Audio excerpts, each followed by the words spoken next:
And now I'll start letting people in.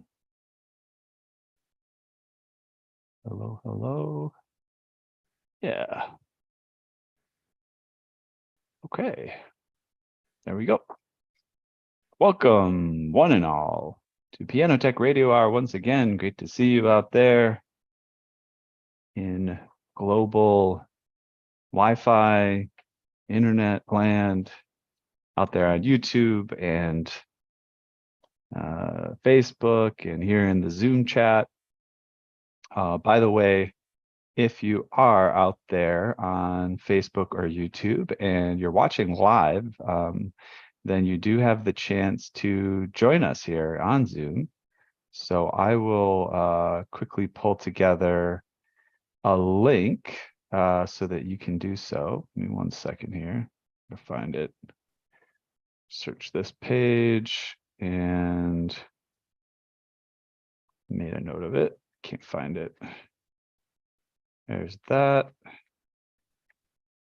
Here it is. So if you're viewing us on YouTube or Facebook and you want to join us, I've got a link for you. You'll just register quickly, and then you'll be able to jump on with us here on the Zoom call. I'll put that in the chat right now so that people can hop in. And oftentimes we do end this early. We do end the stream early, so it's advantageous to get in here and jump in. I don't think I put the full link here, so give me 1 second. I'll get that out. For some reason, it didn't copy, so let's do this again. And I'm also putting some other information in the chat there on Facebook and YouTube, which you will see, and I'll explain in a moment, but we'll quickly. What I did put there on Facebook and YouTube already is a link to subscribe to the podcast, which I totally recommend everyone does. Yeah, there we go. And I got that info, and I might as well share the same stuff here in the chat window for our viewers here on Zoom. And then we'll kind of get going. Good to see everyone. Let me just double check that we've got everybody let in from the audience. I will make you co-host, Chris, in case you need to let anybody else in. Looks like we got a good turnout here, and yet more waiting in the wings.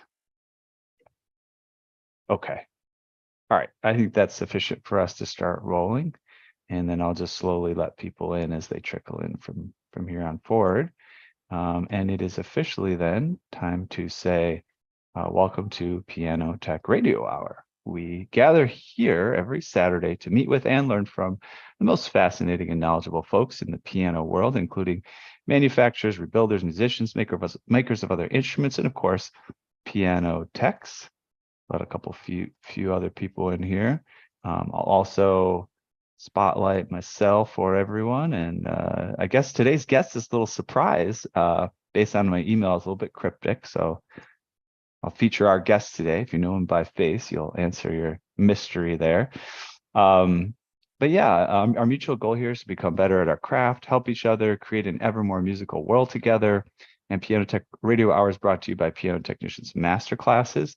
That is an online learning resource bringing you cutting-edge instruction from piano industry masters without leaving your home. You can find out more at pianotechniciansmasterclass.com.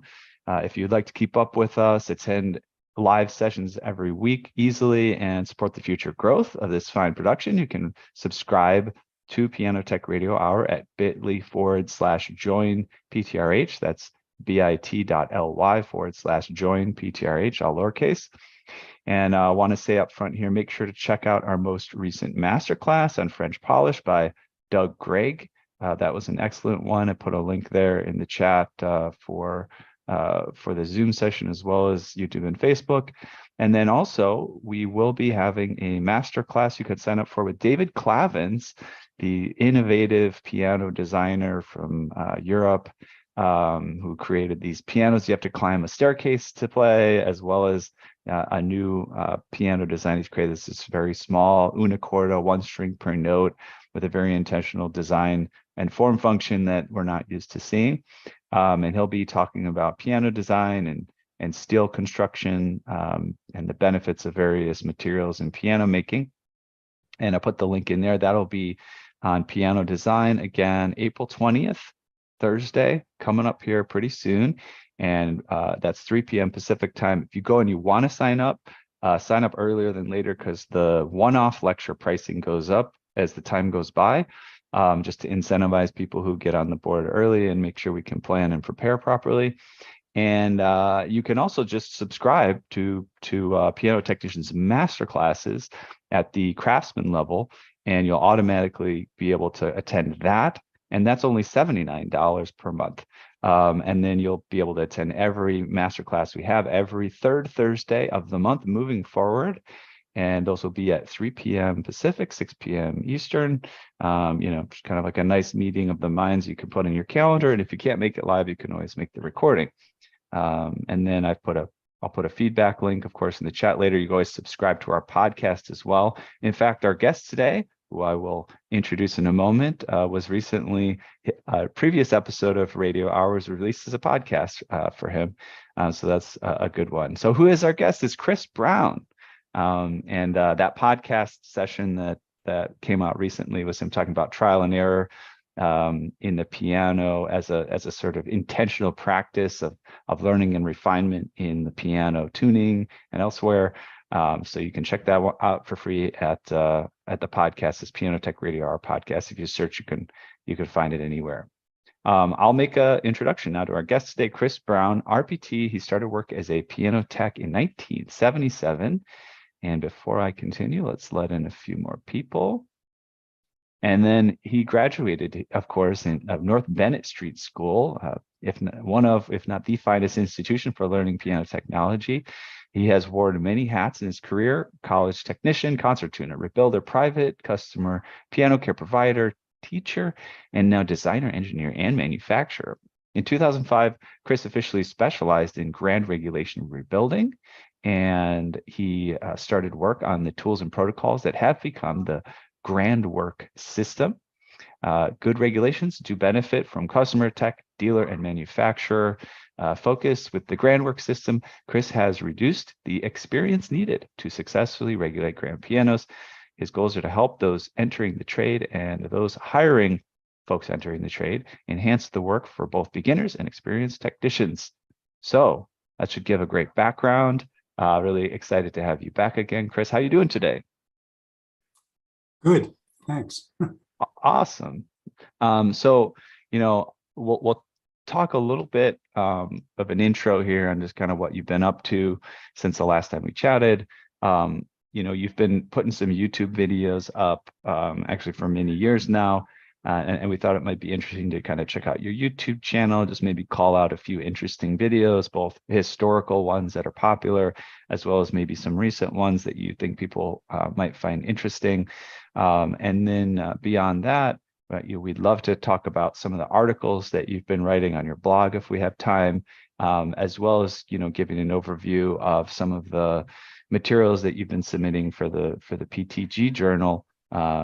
It seems like for quite a while now. How long have you said you've been doing an ongoing series of articles for the Guild Journal, Piano Technicians Guild Journal? How long do you know has that been going on?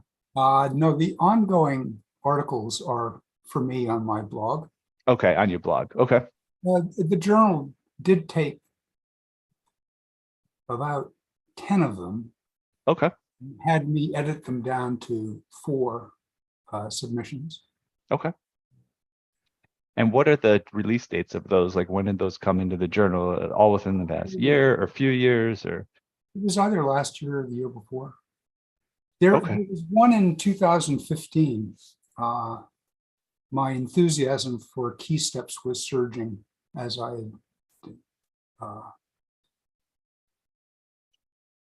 I had all kinds of notions of how to use them. And recently, my colleague,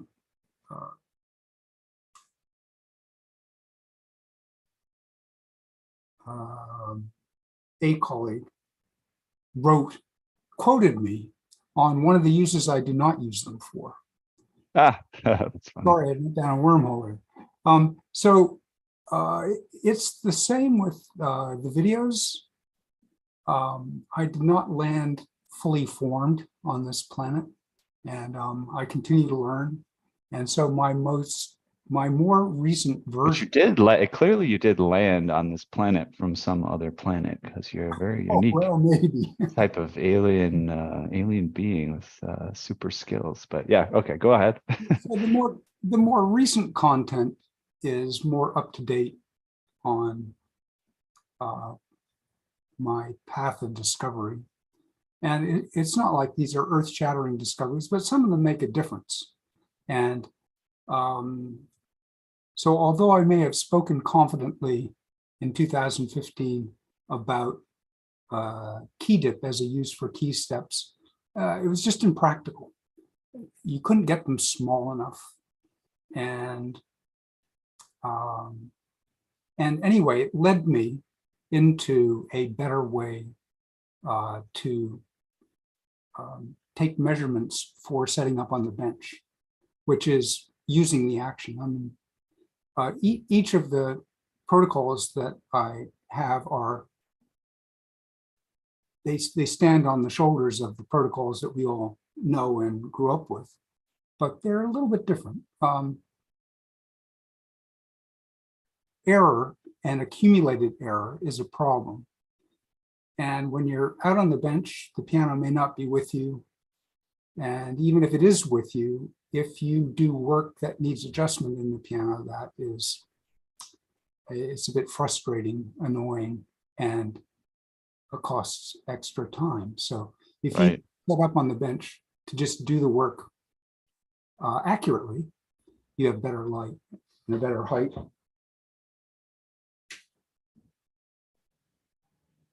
I will oh, look at that.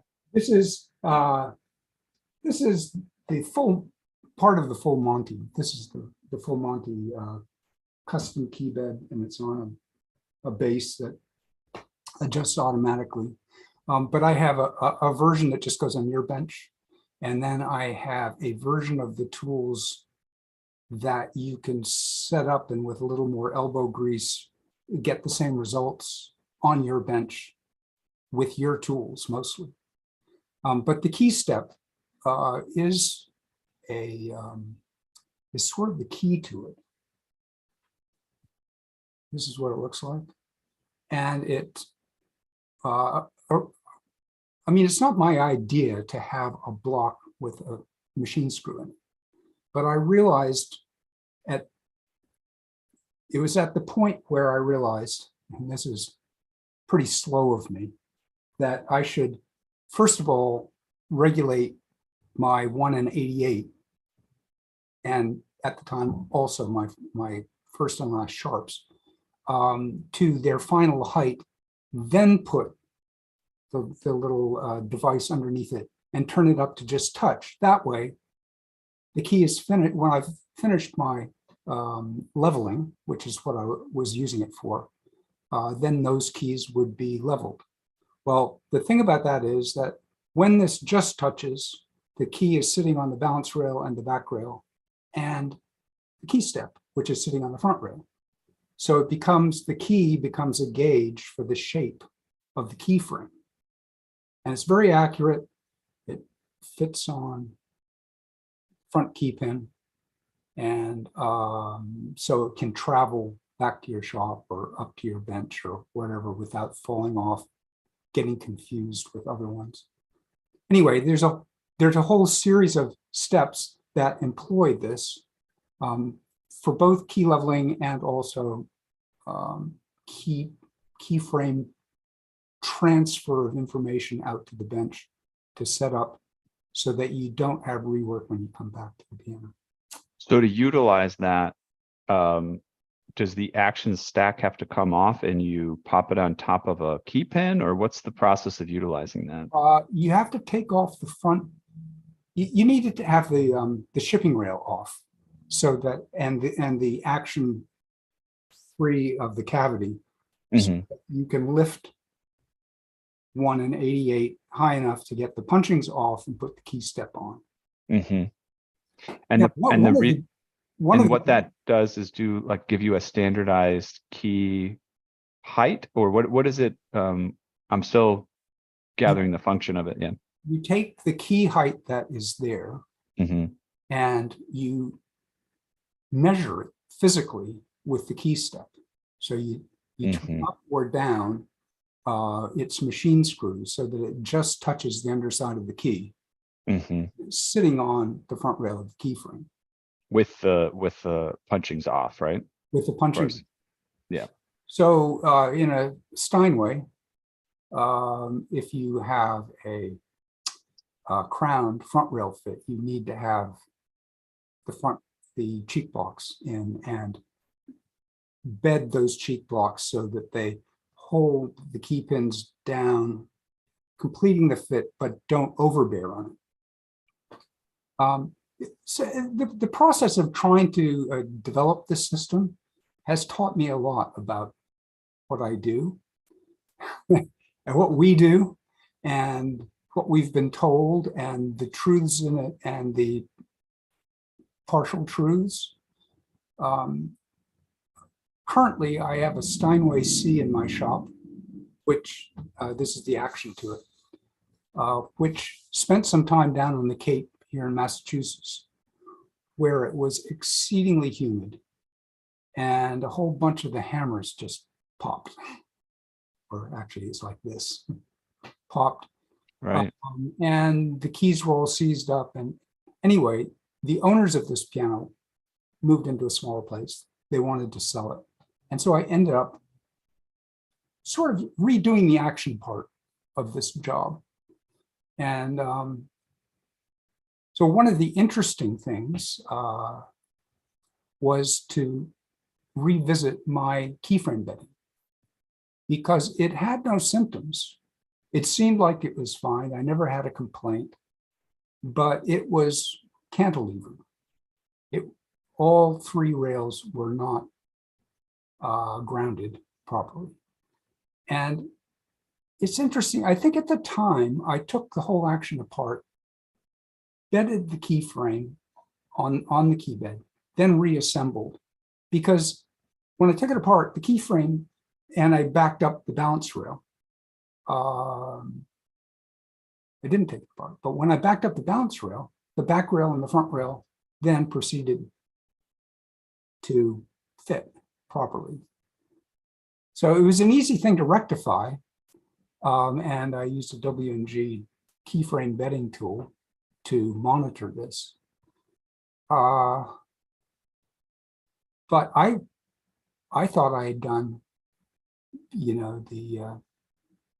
a lot of effort and money went into this job. I thought it was perfect, but it wasn't. And consequently, if you took the action the way that was, and whatever kinds of sampling you did in the piano, when you get to the bench, they're not going to work because the keyframe wasn't fitting back there. Now you're fitting it out on the bench to where. A hazard of the hold down system the Steinway employs is that it can force a fit that has repercussions in other places in the action. And I came into confrontation with this, trying to set up an action on a station with a technician. I was delivering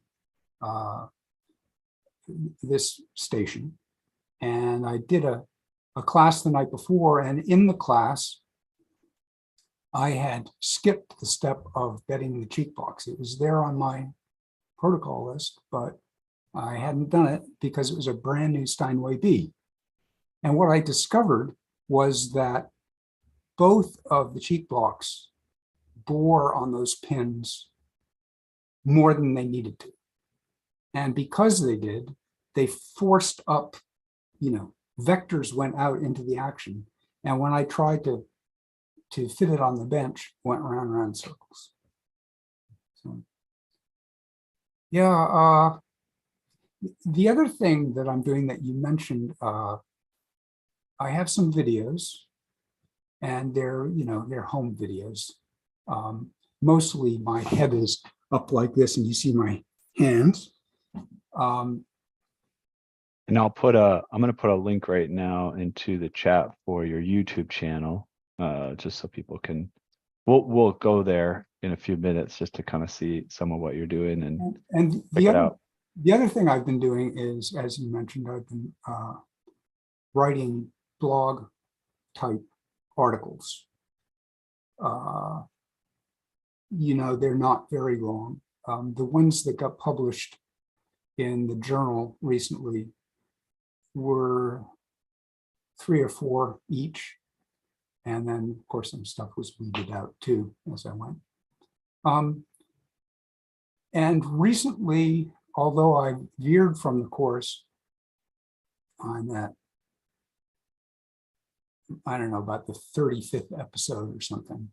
So I'm long-winded in one way, but each article is short and it's identified as to what I'm talking about. But what I did was I took a series of a slideshow that I created for an online class early in the pandemic with a piano that I'd recently been working on. I just had taken some still pictures and I put them together into a slideshow. And I gave the class and they worked well. And then I wrote captions for all of them and posted it. So that was sort of a leg up from just the picture. The picture is definitely a leg up from the words, but the caption helps to key you into what's happening in the picture. Mm-hmm. But whenever you use a picture in a class, or, in this case, for a PowerPoint presentation, there's always more that can be said.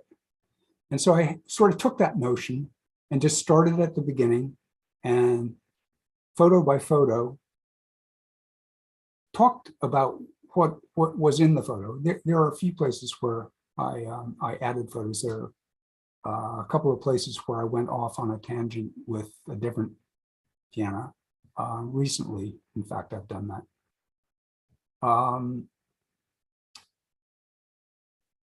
But a virtue of it is that it takes the process sort of from the beginning toward the end. I may never actually get to the end.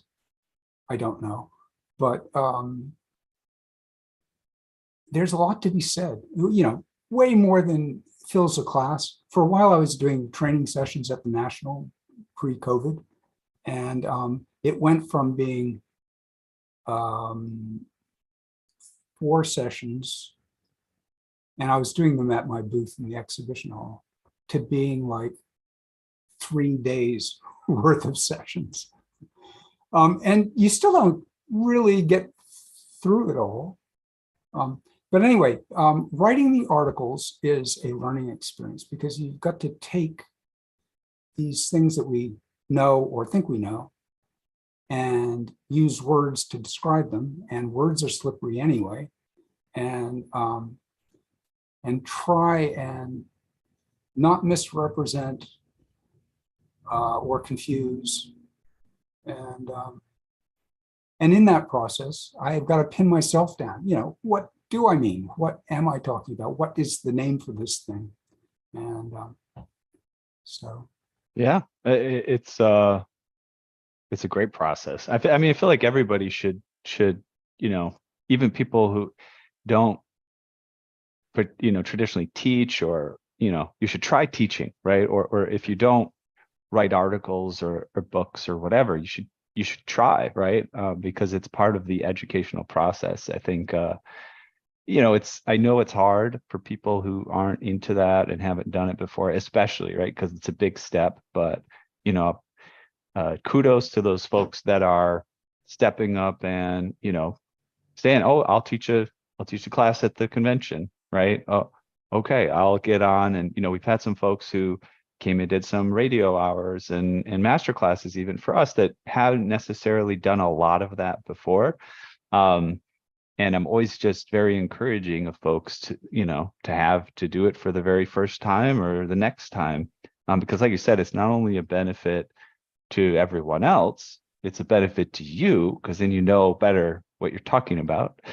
And I have to say, like, even for me, I'm often, because I have a team of technicians in New York and we have a new technician now in the Chicago area, always trying to explain things. And I would say just like piano tuning stuff in general is some of the hardest stuff to explain, or you're like, just even tuning stuff where you're talking about, so there's this partial, so there's a string that's ringing and it's got, all these partials happening at the same time. And this one has to line up with this one, and that one has to line up with that one. And you got to play this note at the same time. And I noticed myself, trying to explain things just like coincident partials in actual situations, and even haven't had it to explain it several times. It's just not easy to communicate, right? And putting it into words is different than knowing how to do it. So yeah, I mean, kudos to you for jumping in there and doing this stuff. So they're self-styled, I'm sort of writing for myself in a way. Who is my audience? Certainly there's stuff for beginners because I'm explaining, I'm going through and listing, tipping my hat to a lot of things that we all have done over and over. But along the way, I think there's something for everybody. I'm teaching myself. I'm, fairly experienced. So, hopefully they're enjoyable to read as well. Yeah, I will take a minute here and bring up the channel, which I did link to in the chat of both. I'll wait for this ad to run on my computer, which is always annoying when you're doing this. But I shared links to your blog articles, both here in the Zoom chat as well as on Facebook, YouTube, so people can check those out. I also shared a link to the actual YouTube channel of yourself, so people can click on that and check that out. And then I think what I'll do right now, just make sure I get the right window open for sharing. Just give me 1 second on that. I'll share screen. We'll check out just the channel itself and kind of peruse the videos and talk about what may be the most interesting, kind of give people an overview of your thought process on this stuff. And so are you able to see, is everyone able to see my screen here? Just let me know, Chris. Can you see it? Yes. Yeah. Okay, cool. And can you hear me okay? My little microphone icon is making it look like there's no sound coming through, but I don't think that's true. All right, so here I am on your channel, youtube.com/@ Chris Brown RPT. And I don't know if I can. By the way, the picture that you see at the top, I should really change, but you notice how our damper's not there? This goes, right here. Goes back to previous versions of my system for taking samples. And the current system, if you don't have friction, you do the whole thing fully assembled and it's very fast. Back then, I was doing samples, and I was doing samples of dip that required three, the keys on either side of the dip to be accurate enough to take the dip sample. Now, anyways, it's an odd picture. And there's shop dust all over everything too.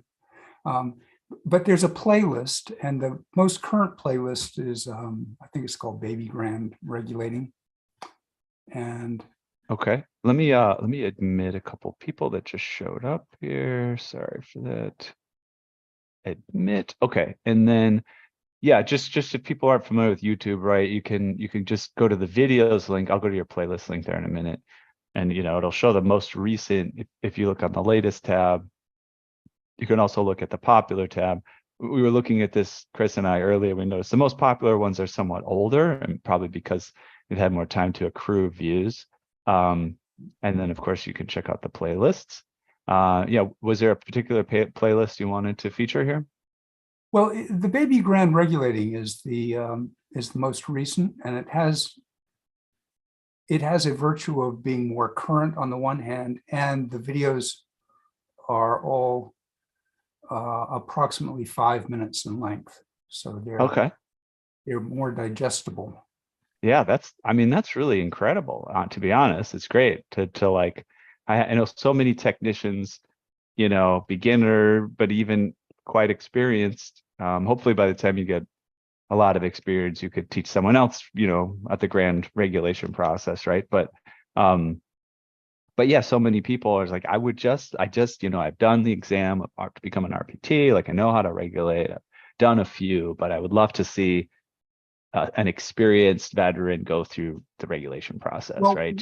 Yeah. one of the interesting things about this series, I do veer off onto a couple of other pianos, but pianos are individuals, and the pianos we meet in the field are often not showroom quality pianos. They are what they are, and they have the problems that they have. And this particular one, if you follow this video, it takes you on a quick tour of the spillage that's in the back. And should we watch a couple? Is it worth it, or did you just want to share the list and just so people know about it? I mean, we don't have to watch the full ones, but we could check it out a little bit. Yeah, if you want to. All right. A recent one. Okay, let me, I think I had the sharing sound off on this let me stop share and reshare for a second. And then we'll go there. All right. All right, so we should be sharing sound now, and then like go to like 33 here, or yeah, there's something up in that. all right, let's check out the most recent one. We'll get the sound up. Next step is I'm going to do final level. And before I do that, notice this is just on a bench. It could be your bench. Go through and settle. The action is fixed in position, side to side and front to back. Less. And it stabilizes things. Okay. Now I have to move. What I just did there, front I settled the punchings at the front of the key and the balance of the key and the back of the key. And you can do another version along just rubbing your hand down the length of the shanks with downward pressure that will settle any air that's in the knuckles or the whip cushions.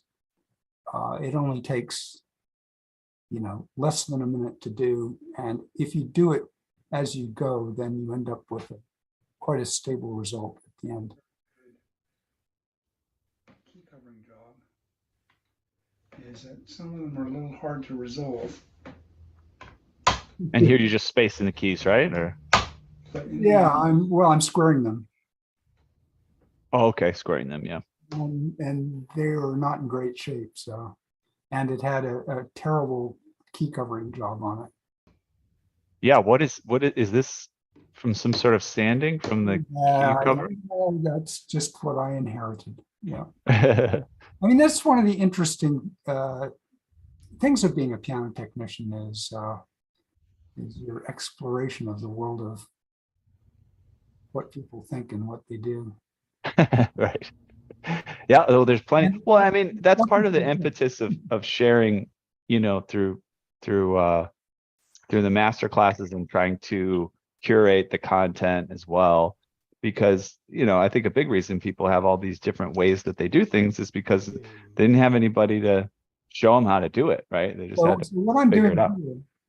Is I'm adjusting the jack position by samples and a straight edge.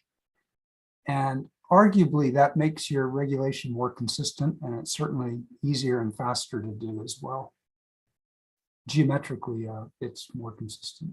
So let's go back to that and pause it here. So what exactly, let's see here. The jack positions. So how is this straight edge? What is the straight edge doing right now? It's putting pressure. Yeah, tell me what's going on. Well, it's lining up with the samples that I adjusted by eye and by hand at either end of each section. And you're talking about jack position within the repetition window there? Is Yeah. that With my right hand, I manipulate the tool to adjust the ones that are one way or the other. And I make them okay? a straight line. So, you can go from knuckle to knuckle, but the knuckles aren't perfect. And, how they sit on the rail may not be perfect. But if you have those jacks all on the line, that simplifies the geometry that's being translated from the key through the hammer. Got it. Go back further. I mean, since we're here, we might as well talk about some real stuff. Back. Oh, well, okay, look at this picture. You see the little light there? That's a little Larry. I make these things that go on the end of them that it can stand up with vertically like that or horizontal. It's a very useful little light. And You said it's a little layer? LIL, Lil Larry, is Okay. what the manufacturer calls it. That's a brand of flashlight or of light? Yeah. Oh, cool. So in the foreground, you see W&G regulating tools. You see my key steps, and you see, do you see these, the key? The weights? The weights, yeah. Yeah. Those are pairing weights and down weights. Up weights and pairing weights. So I think a minimum of 20 grams up weight, that is the weight that a key will lift at the front with just its the weight of the hammer and so forth.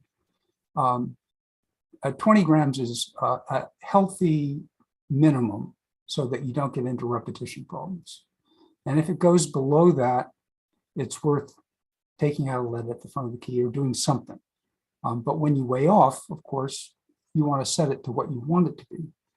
And I have increments from 20 to 25 grams, 25 grams up weight in the high treble. And then pairing weights, there are two ways to use those. One is the balance weight system from David Stanwood. Balance weight is the weight that you put at the end of the key. Say there were no friction and the key were balancing, neither end of the key is touching down. With this weight on the front of the key, it would stay there, ideally. Of course, you do have friction, and the more friction you have, the more that's obscured, which is why the up weight and down weight system of measuring is very useful. Because what happens is those have a speed to them. And if you're, what you do is you put the up weight on the key, press the key, and the key will lift that. Then you take the pairing weight and put it on the up weight. And the pairing weight plus the up weight equals the down weight. So the first pair that you see there are probably 34 grams and 20 grams. And you add them together, so that gives you a 54 gram down weight and a 20 gram up weight. And as you go up, maintaining that's a balance weight of 37 grams. 37 grams at the front of the key, it will stay where it is. You match the speeds of the up weight and the down weight. And if that pair of speeds on a particular key is slower than its neighbors, there is more friction in that system than the neighbors. So it's very useful in troubleshooting friction and helping to get it even, which really makes a lot of difference to the playability. So as you go up that row of pairs, the next pair would be 32 grams over 21 up weight and 32 grams pairing weight. That combination of will render the same balance weight of 37. So there's kind of a, also the balance weight 37 is halfway between the up weight and the down weight. Now, the other way you can use these weights is to have all the down weights be the same. And that is a style that many pianos employ. And so instead of changing the increments of pairing weight by 2 grams each, as you change your up weights by 1 gram going up, the pairing weights go down by 2 grams. If you change that by 1 gram each, your up weight goes up a gram, your pairing weight goes down a gram, and the down weight stays in the same place. So it's very matter of fact, and because they're going from section to section, you don't have to choose where you're going to switch. It's just a question of the clarity of the symptoms that you get, because they all overlap each other. And they'll give the same answer if the answer is visible, if it will actually lift the up weight in particular.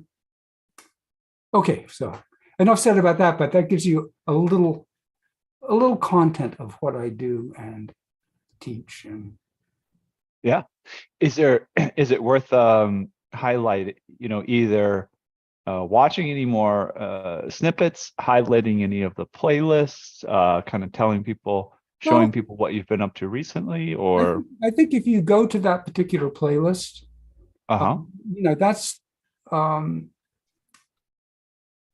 it moves from first steps of keyframe bedding and sampling to setting up on the bench. And I'm using, as you can see, it's a piece of MDF, but it could be your bench. So it does have the regulating rack, which is part of my system, and it does have key steps. But most of the rest of the tools are just the tools you already have in your kit, and the knowledge that you already have in your kit that is applied just slightly differently. So if you go to that playlist, you can pick something out that interests you or you have a question about, or you can go from one to the next. If you might want to do that in small increments, because my voice does drone on, and even though they're only 5 minutes each, it's a lot. Yeah, well, I mean, it's nice you have a little description here, maybe on at least this one, maybe all of them, of what's going on, and that's helpful. Yeah, and I think to watch it like you would watch Netflix, probably not, right? This isn't like the latest blockbuster fiction film or something. But if you're like literally doing a regulation, it's invaluable. You could sit down and this will not be a terrible rabbit hole. You won't have to stay up all night with me. But it may provide you with, just seeing another person's point of view. Just don't ask your significant other to binge watch. No, before bed at night. They'd probably rather watch The Late Show or something. This is cool though. So, and this is also some of the most recent stuff that we saw when we looked at the sort of playlist. Well, if you look at the videos in general, it looks like a lot of this is also the most recent stuff you've put up. This last one was almost just a day ago, and very recent stuff. So that's really cool. Should we maybe click on a couple of these blog articles that you had highlighted as maybe a next step in what we review today? Does that sound like an interesting avenue to check out? Okay, I did put links to these in the chat. If you go to one of the videos, one of these videos, of the recent ones. Okay, you want to do like 32 here, or so go to 32 and look in the notes. Okay, here should be a link to the website, so you can just go directly over.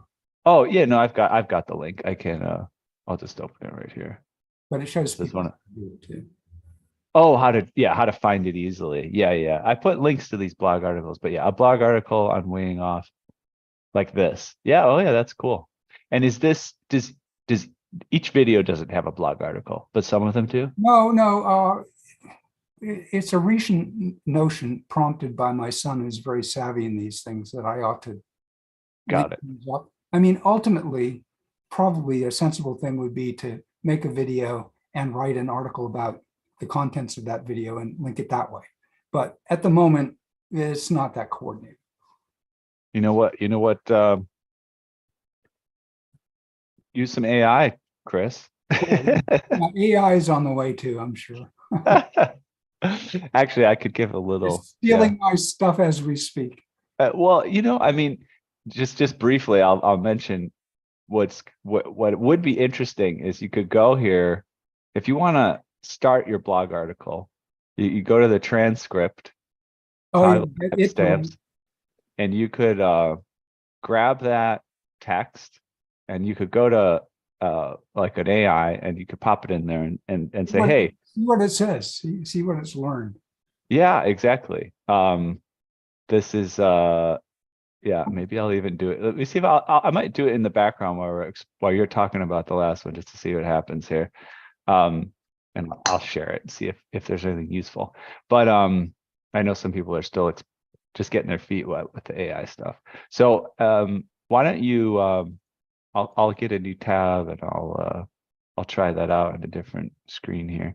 But yeah, why don't you explain this article here while I'm yeah. Well, I mean, mostly since the tools that I've made are for regulating grand pianos, that has been my undertaking the last 15 years or so. But meanwhile, I'm a piano tuner, and early on, I attended a class by Al Sanderson. And I went from the blood, sweat, and tears I poured into the traditional round the circle of fifths tuning. I immediately jumped to a version of what I remembered from his class of using major thirds that are linked to each other in a sensible way. And I've ended up with basically the piano tells me what to do. I mean, I know what to look for and listen to, and I'm imposing this structure on it, but the piano, I mean, I guess it does for all tuners, but it's instead of counting beat speeds, I take the relative information of beat speeds. Okay, so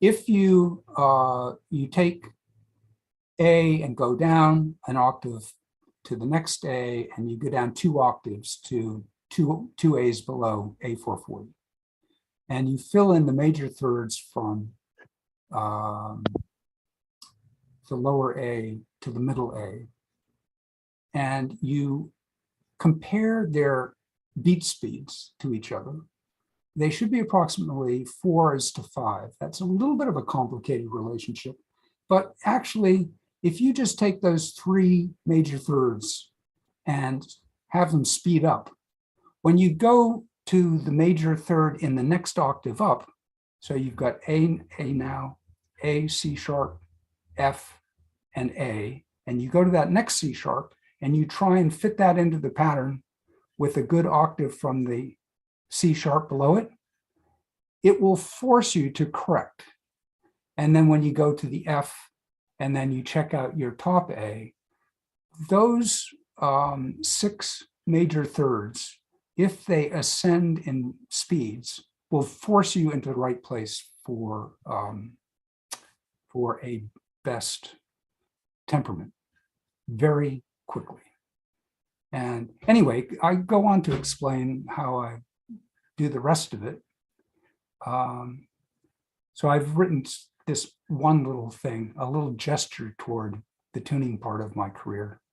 And I've given a couple of classes on it, maybe more in the future, because tuning is a real important part of what we do, how we organize ourselves.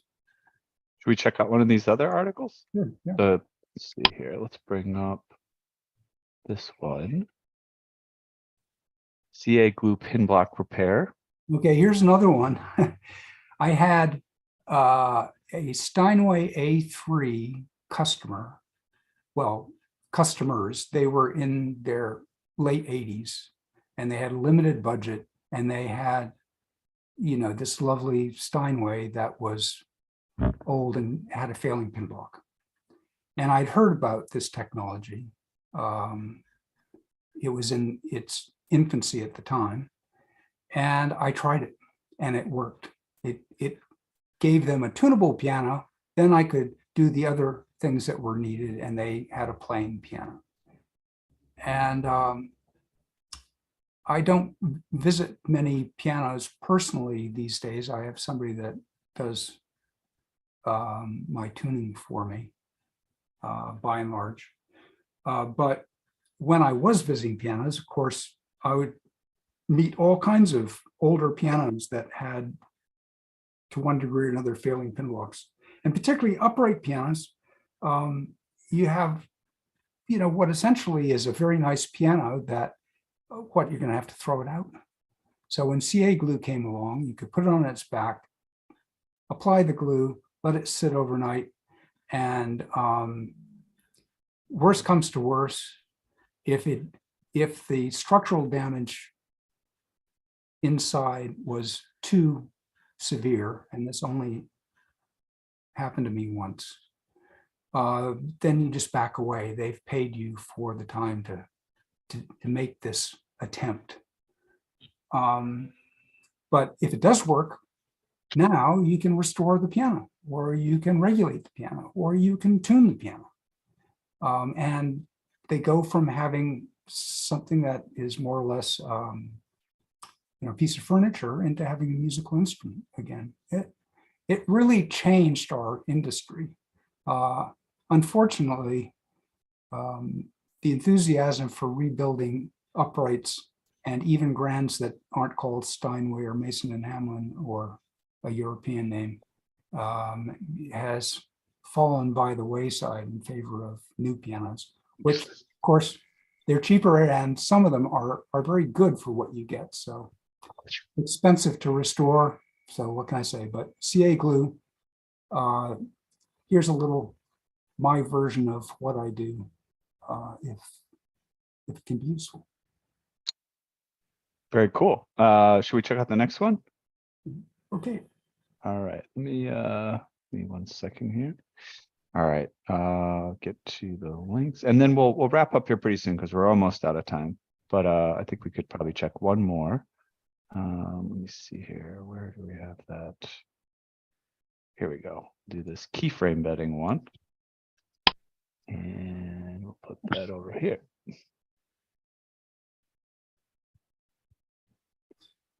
Okay, there actually there are 3 articles on this. This is tucked in episode 29 of the KS stands for something like key steps to grand regulation, which was my slideshow.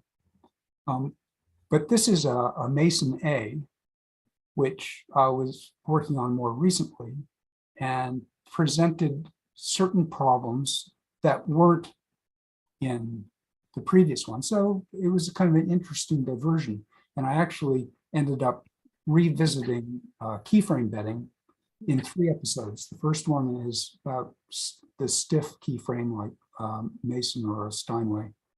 Second one is about flexible keyframes, the Asian approach as a generality in which the balance rail will fall rather than be suspended. And then the third is edge cases. For instance, those that don't have any glide bolts, and there are a couple of other sort of curiosities, but they all sort of resonate with each other in terms of your thinking and your process so that understanding the one can help you understand the others better. And in fact, it has changed my process a little bit, the order of operations certainly from the one I originally was taught, the Steinway order of operations. Really, you can go in any order. It's like you can tune a piano from any string, but for practical reasons, going in a specific order has efficiencies that are, it's worth honing that order. And so anyway, these articles elucidate that a bit. Awesome. Thank you for sharing these. And I'm sure this gives people a lot more to kind of go down the rabbit hole and learn things. And it's always appreciated. Like I said, for your own sake and for our sake, right? To kind of advance knowledge and share these things. Briefly before we wrap up and roll out, I did take the transcript of that video and I put it into an AI, and it took a little bit of cajoling. I had to kind of modify it a couple of times, but I think it's not bad. Here, listen. Oh shoot, where did I put that? Where's that window? We got in this video. I fed it a little bio of you because at first it was just saying the presenter does this, the presenter does that. Okay, it says, in this video, Chris Brown RPT demonstrates how he marks and installs key weights in a piano. He shows how he achieves balance by using key weights and adjusting them accordingly. Chris also explains the importance of marking the correct side of the key and demonstrates how he installs the key weights using flexible CA glue. Through his detailed explanation and demonstration, Chris showcases his expertise in piano regulation and rebuilding. The video is a great resource for piano technicians, enthusiasts, and anyone interested in the inner workings of a grand piano. So what it fails to tell you is that I'm putting in copper key weights, not lead. Yeah. Further, it does have more in that's the introduction. It may have more, but this might be of interest to the technicians that because the copper that I can get in a suitable size is just too hard to swedge. To come up with another solution, or David Stanwood has some copper that he shares with the people that do his system that is softer, I think, and he's threatened to send me a sample, but I haven't seen it yet. But anyway, there is a flexible CA glue that is designed for disparate materials, and the installation is much easier and much faster than swedging anyway. I know David has really been exploring that methodology. What's up? Thanks to AI for crediting me. Yeah, well, I had to give it your bio for it to do that. What's that? Yeah, you had to prompt it. I had to do that, unfortunately. But well, once I gave it that, it was interesting. It spoke very, very flatteringly of you. Well, feel free, anybody, to call or email or text me if you want to chat, or if you have a question, or if I can help you, or if I can unconfuse you on one of the things that I've said today. That's very generous. Or and read or see in my videos. And I'll have to back you up on that. Chris is very generous with his time and his knowledge, so we appreciate that.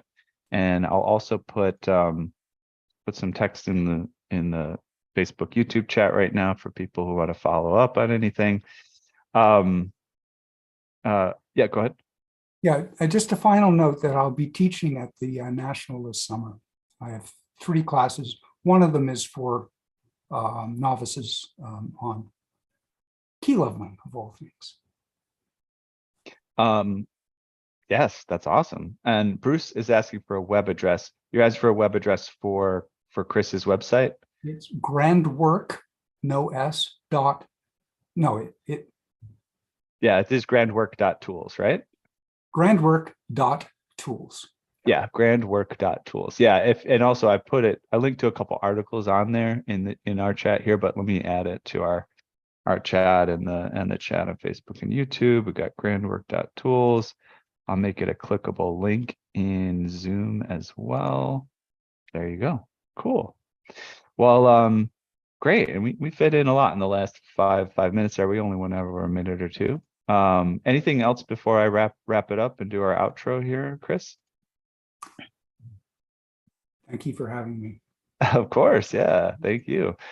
All right. So yeah, for everybody that joined us today, thank you so much. We've reached the end of another musical journey here at Piano Tech Radio Hour. Of course, thanks again to Chris for joining us today. As always, we're brought to you by Piano Technicians Masterclasses, cutting edge instruction from piano industry masters without leaving your home.